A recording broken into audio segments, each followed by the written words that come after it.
¿Te has preguntado alguna vez cómo fue posible que una mujer criara a 9 hijos completamente sola? Sin marido, sin familia, sin dinero, solo con sus propias manos y un corazón que se negaba a rendirse. Me llamo Salete, tengo 82 años y hoy les contaré la historia más dolorosa y a la vez más hermosa de mi vida. Una historia que quizás necesiten escuchar si alguna vez han sentido que no tenían fuerzas para seguir adelante, si alguna vez se han sentido abandonados por quien más amaban o si están pasando por momentos que parecen imposibles de superar. Esta no es solo mi historia, es una lección de resiliencia, del poder del amor de una madre y de cómo las mayores tragedias pueden convertirse en nuestras mayores victorias. Acompáñenme hasta el final, porque lo que sucedió el último día de mi juventud lo cambió todo. Y no creerán lo que descubrí tras 40 años de silencio. Les pido que ayuden a esta abuela dejando un like al video y suscribirse también porque tenemos muchas historias conmovedoras en el canal. Córdoba, 1942. Nací en una pequeña casa de piedra blanca, donde el aroma del jazmín se mezclaba con el del pan que mi madre, Severina, horneaba cada mañana. Era una época diferente, ¿sabes? Las mujeres llevaban vestidos largos incluso en el calor sofocante del verano andaluz, y los hombres salían a trabajar al campo antes de que saliera el sol. Mi padre, Joaquín, tenía las manos ásperas de cuidar los olivos. Recuerdo el sonido de sus pesados pasos sobre el suelo de baldosas cuando volvía a casa, y cómo me levantaba en el aire, haciéndome reír hasta que me dolía el estómago. Éramos pobres, pero había amor en esa casa. ¡Pum! Amor que pensé que duraría para siempre. Yo era la menor de 3 hijas. Mi hermana mayor, Carmen, tenía el pelo negro como la medianoche y soñaba con ser costurera. Mi hermana mediana, Pilar, tocaba la guitarra y cantaba como un ángel. Y yo era la soñadora. Pasaba horas sentada bajo la higuera del patio, imaginando cómo sería mi vida de mayor. A los 12 años, ya ayudaba a mi madre a lavar la ropa en el río. El sonido del agua corriendo sobre las rocas se convirtió en la banda sonora de mi infancia. Allí, con los pies sumergidos en el agua helada, escuchaba a mujeres mayores contar historias de amor y desamor. ¡Qué ingenua! Creía que todas las historias de amor terminaban como cuentos de hadas. Fue a los 16 años que conocí a Pablo. Dios mío, cómo me acelera el corazón ese nombre. Tenía 19 años. Cabello castaño ondulado y ojos verdes que parecían guardar todos los secretos del mundo. Trabajaba en el taller mecánico de su tío y siempre tenía las manos cubiertas de grasa, pero para mí eran las manos más bonitas que había visto en mi vida. La primera vez que hablamos fue en una celebración del Día de San Juan. El aire olía a humo de las hogueras, y yo llevaba un vestido azul que mi madre había cosido especialmente para la ocasión. Pablo se acercó tímidamente y me ofreció un vaso de limonada. ¿Eres tu hija de Joaquín de los Olivos?, preguntó con aquella voz ronca que me hizo temblar. Lo soy, respondí sintiendo que mi cara ardía de vergüenza. ¿Puedo tener el honor de bailar contigo? Y bailamos. Dios mío, ¿cómo bailamos? El olor de su perfume barato mezclado con el sudor honesto del trabajo, la calidez de sus manos en mi cintura, la música del acordeón que parecía tocar solo para nosotros. Fue esa noche que supe lo que era estar enamorado. Eduardo era amable, trabajador y respetuoso. Le pedía permiso a mi padre para visitarme los domingos, y nos sentábamos en la sala a conversar sobre nuestros sueños mientras mi madre nos cuidaba desde la cocina. Quería abrir su propio taller, quizás en Sevilla o Madrid. Yo soñaba con ser su esposa, tener hijos y una casa con un jardín lleno de flores. Estuvimos saliendo 2 años. Pablo me escribía cartas cuando viajaba a otras ciudades por trabajo. Cartas que guardaba debajo del colchón y leía todas las noches antes de dormir. Me prometió que en cuanto ahorrara suficiente dinero, me pediría la mano. En 1960, cuando tenía 18 años, Pablo finalmente habló con mi padre. Recuerdo estar esperando afuera de la puerta, con el corazón latiéndome tan fuerte que pensé que iba a morir. Oí voces bajas, risas, y entonces mi padre me llamó. Salete, hija mía, dijo con lágrimas en los ojos. Pablo te ha pedido la mano. Es un chico bueno y trabajador. Tiene mi bendición. Esa noche, Pablo me propuso matrimonio oficialmente. Se arrodilló en la plaza de la iglesia, frente a todos, y sacó un sencillo anillo de plata de su bolsillo. Salete, ¿quieres casarte conmigo? Te prometo que te cuidaré para siempre, que no faltará nada en nuestra casa. Por supuesto que dije que sí. ¿Cómo iba a decirle que no al hombre que amaba más que a mi vida? Fijamos la boda para marzo de 1961. Mi madre empezó a bordar mi vestido y yo pasé meses organizando cada detalle. Pablo trabajaba en Madrid, ahorrando para nuestra luna de miel. Me escribía casi a diario, contándome sobre la casa que había encontrado para alquilar y sus planes para el futuro. La última carta que recibí fue en febrero. Decía que estaba deseando verme, que tenía una sorpresa para mí, que nuestra vida sería más hermosa que cualquier sueño que hubiéramos tenido. Luego, 2 semanas antes de la boda, simplemente desapareció, no volvió a casa, no escribió, no envió noticias. Fue como si hubiera desaparecido. Fui a casa de su familia. Y la madre de Pablo, doña Mercedes, lloraba tanto como yo. No sé qué pasó, Salete. Salió a trabajar una mañana y nunca regresó. Quizás pasó algo, un accidente, pero no había cuerpo, ni noticias en los periódicos, nada. Eduardo simplemente había desaparecido de la faz de la tierra, llevándose todos mis sueños con él. Pasé meses buscándolo. Viajé a Madrid con el poco dinero que tenía, fui a hospitales, comisarías, morgues. Nada. Era como buscar un fantasma. Fue en mayo de 1961 cuando descubrí la verdad más cruel de mi vida. Estaba en el mercado comprando verduras cuando oí a 2 mujeres hablando. ¿Oíste que Pablo, el hijo de Mercedes, se casó en Barcelona? Se me heló la sangre. Me acerqué, fingiendo que recogía tomates. ¿Es cierto?, preguntó el otro. Mi prima estaba allí. Dijo que se casó con una chica rica, hija de un industrial. Al parecer se conocieron en Madrid y fue amor a primera vista. La ceremonia fue en un hotel de lujo, con más de 200 invitados. El tomate que sostenía se me resbaló de las manos y se hizo añicos en el suelo. Las mujeres me miraron alarmadas, pero no pude ni hablar. Salí corriendo del mercado, con el mundo dando vueltas a mi alrededor. Llegué a casa y me dejé caer en los brazos de mi madre. Sollozando, le conté lo que había oído. Mamá me abrazó con fuerza, pero sentí un vacío en el pecho, un dolor intenso. ¿Por qué, mamá? ¿Por qué me hizo esto? ¿Qué hice mal? Mi madre no tenía respuestas. Nadie las tenía. Durante semanas, estuve postrada en cama. No podía comer, dormir ni hablar. Era como si una parte de mí hubiera muerto junto con esos sueños destrozados. Mis padres estaban desesperados, sin saber cómo ayudarme. Fue mi hermana Carmen quien me sacó de esa oscuridad. Una mañana de septiembre, entró en mi habitación. Abrió las cortinas de golpe y dijo: «Basta, Salete. Pablo se fue, pero tú sigues aquí. Y mientras haya vida en ti, hay esperanza». Me obligó a levantarme, ducharme y comer. Me llevó a su trabajo de costura. Al principio, apenas podía sostener una aguja, pero poco a poco, volví a la vida. Fue mientras trabajaba que conocí a Francisco. Tenía 25 años, era viudo y tenía una hija pequeña, Rosita, de tan solo 3 años.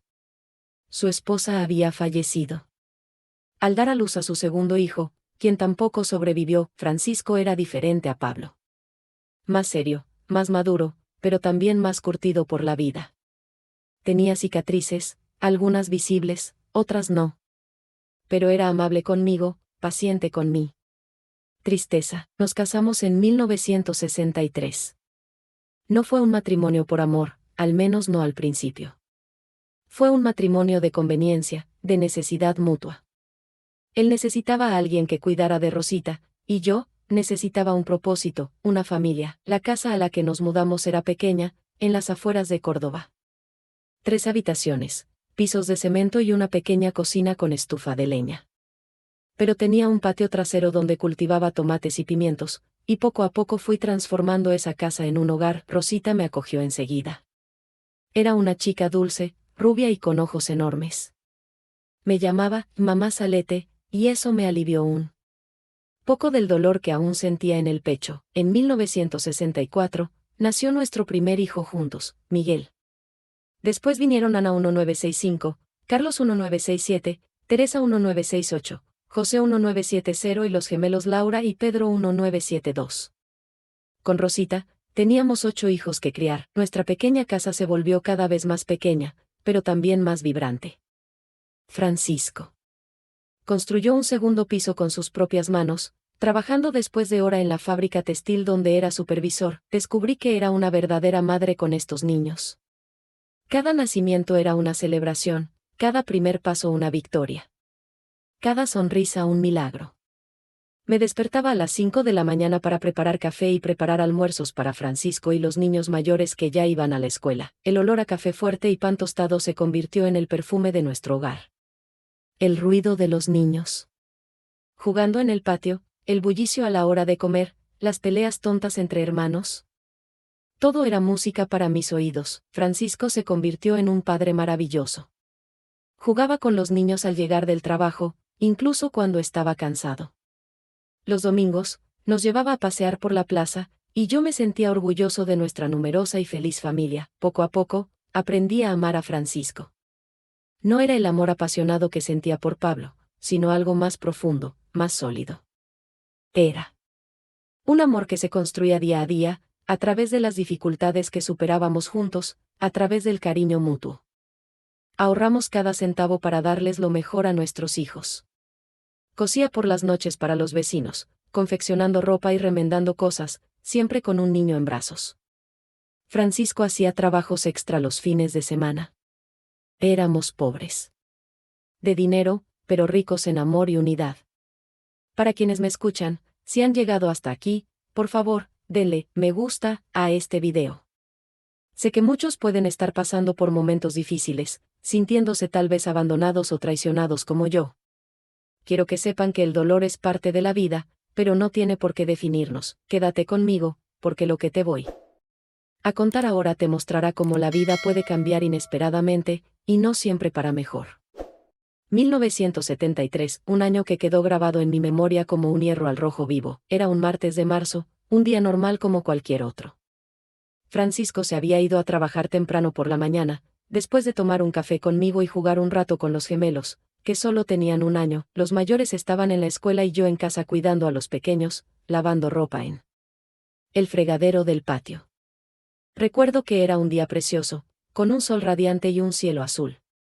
El olor a ropa secándose en el tendedero, el canto de los pájaros, Laura gateando por la casa. Alrededor de las 2 de la tarde, oí pasos apresurados en la calle.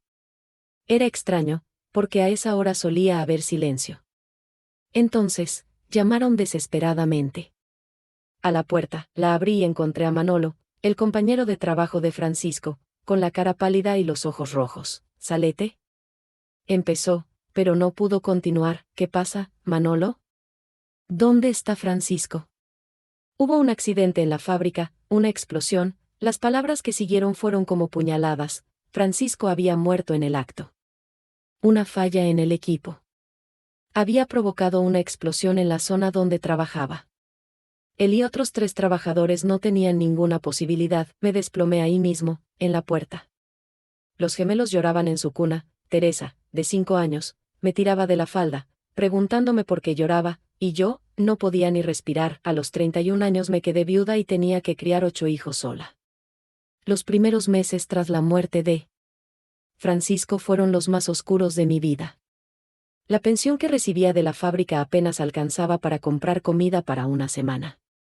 Los niños mayores, Rosita, de 13 años, Miguel, de 9, Ana, de 8, comprendían que algo terrible había sucedido, pero los pequeños preguntaban todos los días cuándo volvería papá. Tuve que tomar decisiones imposibles.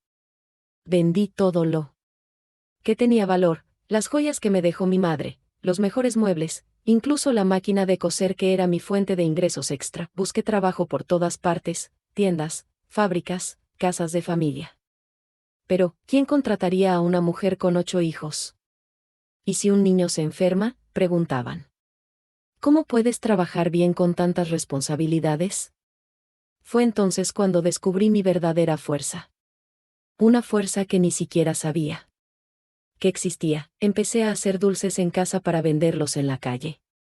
Me despertaba a las 3 de la mañana para hacer dulces de coco, brigadeiros y tartas de crema. Rosita me ayudaba a cuidar a mis hermanos menores mientras yo salía a vender. Recuerdo un día en particular, llovía, solo tenía unas monedas en el bolsillo y Laura tenía fiebre. Necesitaba comprar medicinas, pero también necesitaba comida. Para cenar. Me quedé bajo la lluvia, bajo el toldo de la farmacia, llorando y pidiéndole fuerzas a Dios. Fue entonces cuando se acercó una señora, ¿estás bien, hija? Le conté mi situación y ella me dijo algo que nunca olvidé, una madre. Es como un árbol. Incluso cuando parece que se va a romper con un fuerte viento, sus raíces son más profundas que cualquier tormenta. Ella compró todos mis dulces e incluso me dio dinero extra para la medicina de Laura. Poco a poco, descubrí que no estaba completamente sola. Otras madres del barrio, que también pasaban por momentos difíciles, empezaron a unirse para ayudarse mutuamente. Doña Isabel cuidaba a mis hijos pequeños cuando tenía que salir a vender dulces. Doña Emilia me enseñó nuevas recetas. Doña Rosario me prestó telas para que pudiera coserles ropa a los niños. Fue una red de solidaridad femenina la que me mantuvo en marcha cuando pensé que me iba a desmoronar. Mis hijos también aprendieron desde pequeños el valor del trabajo y la unidad familiar. Miguel, con tan solo 11 años, hacía trabajos esporádicos en el mercado los sábados. Ana ayudaba a cuidar a los gemelos. Rosita, a los 15, consiguió un trabajo de medio tiempo en una tienda de telas. Carlos demostró tener talento para el estudio, sobre todo para las matemáticas. Sabía que podría tener un futuro mejor si seguía estudiando, así que trabajé aún más duro para pagarle sus libros y útiles escolares. Teresa era mi artista, diseñaba tarjetas preciosas que vendía junto con los dulces. José era el payaso de la familia, siempre haciendo reír a todos, incluso en los momentos más difíciles. ¿Y los gemelos? Ay, Laura y Pedro eran mi luz. Incluso de pequeños, parecían entender que debían portarse bien con mamá. Laura tenía una forma cariñosa de abrazarme cuando estaba cansada, y Pedro dormía a mi lado todas las noches. En 1978, conseguí alquilar una casa más grande, de 4 habitaciones en una calle con más tráfico, donde podía vender mis dulces justo en la puerta. Fue el primer paso hacia una vida un poco mejor. Debes estar preguntándote, pero Salete, ¿no dijiste que criaste a 9 hijos? Hasta ahora solo han sido 8, tienes razón. El 9º hijo llegó de una forma que no podrás creer. Era enero de 1979. Tenía 37 años y finalmente estaba recomponiendo mi vida. Los dulces se vendían bien, los niños estaban sanos e incluso había logrado comprar una nueva máquina de coser. Una mañana, alguien llamó a mi puerta. Era una mujer joven, de unos 18 años, muy delgada, con ropa sucia y un bebé en brazos. ¿Eres Salete? Preguntó con voz débil. Lo soy. ¿Puedo ayudarte? Me llamo Inés. Soy. Era la cuñada de Francisco. La hermana de su primera esposa. Mi corazón se aceleró. Francisco nunca había mencionado tener una cuñada. Este es mi hijo Antonio. Continuó, mostrándole al bebé. Tiene 3 meses. Yo, no puedo criarlo. No tengo familia, ni hogar, nada. He oído que eres una buena madre, que criaste bien a los otros hijos de Rosita y Francisco. Ella me pedía que me quedara con él. Bebé. ¿Pero por qué no buscaste a otros parientes? Pregunté. No tengo a nadie más. Y, hay algo que debes saber. El padre de Antonio no es mi marido. Es un hombre casado que me abandonó al enterarse de mi embarazo. Si le digo quién es, armaré un escándalo en su familia. Miré a ese bebé, pequeño, con ojos grandes y hambre en sus ojos, y no pude decir que no. Quédate hoy y descansa, le dijo. Mañana hablaremos más. Esa noche, Inés me contó su historia. Había sido abandonada de niña, criada en orfanatos, se había casado joven con un hombre violento del que huyó y terminó liándose con este hombre casado que la engañó con promesas. Me iré mañana, dijo. Pero, por favor, cuida de Antonio. Sé que lo querrás como a los demás. Cuando me desperté al día siguiente, ella ya no estaba, dejando solo al bebé y una nota. Gracias por darme la oportunidad de saber que mi hijo tendrá una verdadera madre. Antonio se convirtió en mi bebé del corazón. Los demás niños lo recibieron con tanto cariño que sentí que siempre había sido parte de nuestra familia. Laura y Pedro, que tenían 7 años, se peleaban por quién cuidaría mejor de su hermanito. pero criar a otro hijo supuso aún más desafíos. Ya tenía 37 años, estaba cansada, y la responsabilidad parecía crecer cada día. Fue por esa época que tomé la decisión más importante de mi vida, abrir mi propio pequeño negocio.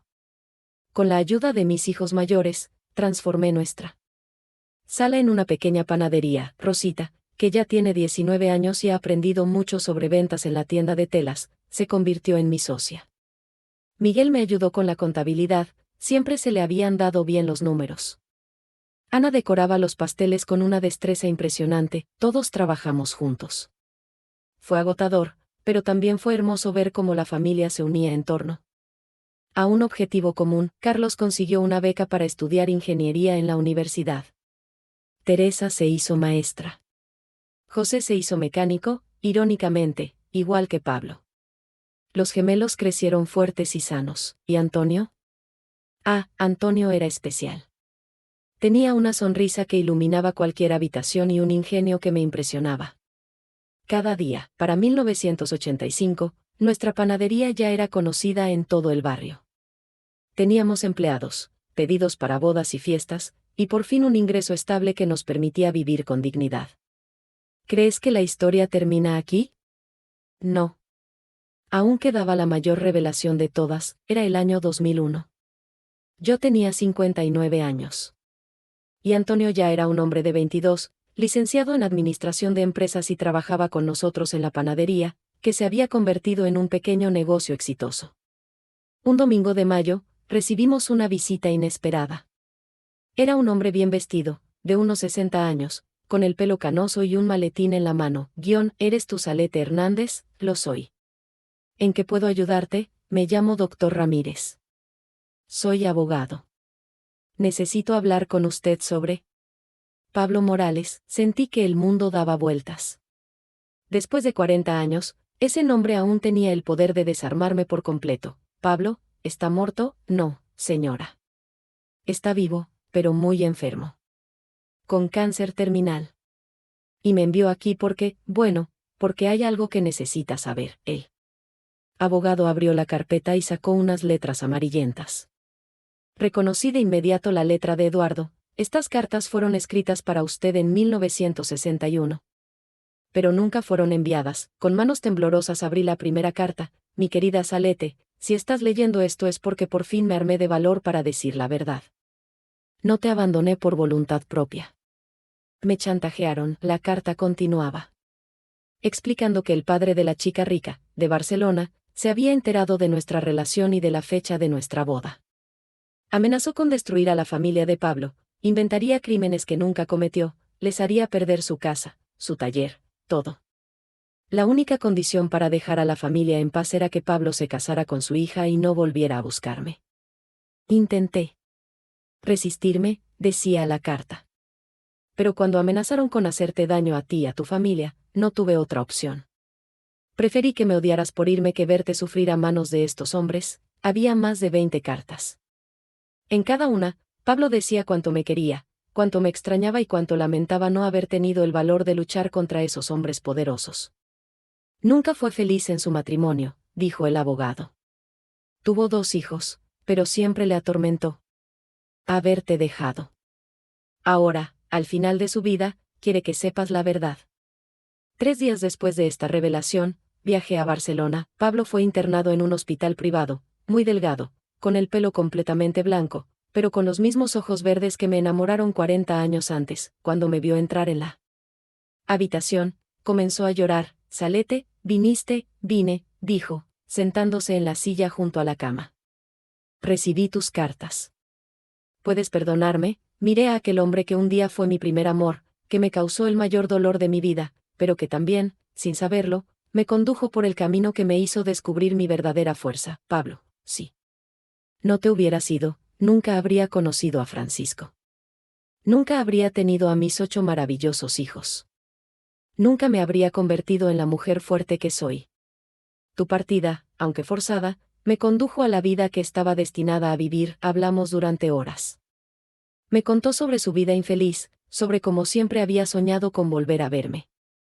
Le hablé de mis hijos, de nuestra panadería, de cómo aprendí a ser feliz a pesar de las dificultades. Lo lograste, Salete. Formaste una hermosa familia y un negocio próspero. Siempre fuiste más fuerte de lo que imaginabas. Pablo murió 2 semanas después. Yo estaba allí, tomándole la mano. Perdonando definitivamente el pasado, regresé a Córdoba con el corazón en paz. Por fin comprendí que cada camino de mi vida, el dolor, el abandono, la viudez precoz, la lucha por criar sola a 9 hijos, tenía un propósito. Hoy, a los 82 años, miro hacia atrás y veo una vida plena. De mis 9 hijos, todos se han convertido en buenas personas. Rosita es una empresaria exitosa. Miguel es ingeniero, como Carlos. Ana es médica. Teresa sigue siendo maestra y ha escrito un libro sobre nuestra historia. José tiene su propio taller mecánico. Laura es abogada, Pedro es arquitecto y Antonio. Antonio se hizo cargo de nuestra panadería y la transformó en una empresa que emplea a más de 30 personas. Tengo 34 nietos y 12 bisnietos. Nuestra casa siempre está llena de risas, del aroma de la buena comida y de historias que contar. ¿Cuántas veces he pensado en rendirme? ¿Cuántas noches he llorado de cansancio, miedo y soledad? Pero aquí estoy, rodeada de amor, orgullosa de cada cicatriz que llevo, porque cada una me ha enseñado algo sobre resiliencia, sobre esperanza, sobre el poder transformador del amor maternal. Aprendí que el abandono puede ser el comienzo de una nueva historia. Que la traición puede llevarnos a encontrar nuestra verdadera fuerza. Que la soledad puede enseñarnos a valorar la compañía. Y que criar hijos sola no solo es posible, sino que puede ser una de las experiencias más gratificantes en la vida de una mujer. Si estás pasando por momentos difíciles y sientes que no tienes fuerzas para seguir adelante, recuerda mi historia. Recuerda que dentro de ti reside una fuerza que jamás imaginaste. Las madres somos guerreras, somos árboles que se doblan con el viento, pero nunca se rompen. Cada día que ponemos comida en la mesa de nuestros hijos es una victoria. Cada sonrisa que les brindamos a pesar de las dificultades es un milagro. Cada noche que duermen seguros en sus camas es prueba de que somos más fuertes que cualquier tormenta. La vida me ha enseñado que no hay abandono que no se pueda superar, no hay dolor que no se pueda transformar en sabiduría, no hay reto que una madre decidida no pueda superar. ¿Y saben por qué logré criar a 9 hijos sola? No fue por ser especial ni diferente. Fue porque aprendí que el amor de una madre es la fuerza más poderosa del universo. Es un amor que se multiplica en lugar de dividir, que crece al compartirse, que encuentra soluciones donde parece no haber salida. Hoy, cuando mis nietos me preguntan cómo lo logré, les respondo, no fui solo yo, mis amores. Fue el amor que sentí por ustedes, por sus padres, lo que me dio superpoderes. Y es verdad. El amor nos transforma en versiones de nosotros mismos que nunca supimos que existían. Si esta historia te conmovió, si reconociste un poco de tu propia lucha en mí, por favor, dale me gusta a este video. Compártelo con quienes necesitan saber que es posible empezar de nuevo, que es posible ser fuerte incluso cuando nos sentimos frágiles. Cuéntanos en los comentarios qué parte de mi historia te resuena más. Cuéntanos tu propia historia de superación. Creemos una red de apoyo, como hicimos en mi barrio de Córdoba hace tantos años. Recuerda, eres más fuerte de lo que crees. Dentro de cada uno de ustedes hay un guerrero, esperando ser despertado. A veces, solo necesitamos que alguien nos diga, puedes lograrlo. Creo en ti. Yo, Salete, a mis 82 años, con 9 hijos criados, 34 nietos, 12 bisnietos y toda una vida de historias por contar, les digo, ustedes pueden. Creo en ustedes, y si un día te sientes débil, recuerda a la vieja Salete de Córdoba, que un día también pensó que no podría, pero descubrió que dentro de ella había fuerza suficiente para mover montañas. Muchas gracias por escuchar. Que Dios los bendiga a todos y que sus historias sean tan hermosas como las que les contamos a nuestros hijos antes de dormir. Hasta la próxima, y recuerda, deja un like y suscríbete al canal para más historias que te tocarán el alma. Un abrazo cariñoso de esta abuela que os quiere como si fueseis sus propios nietos.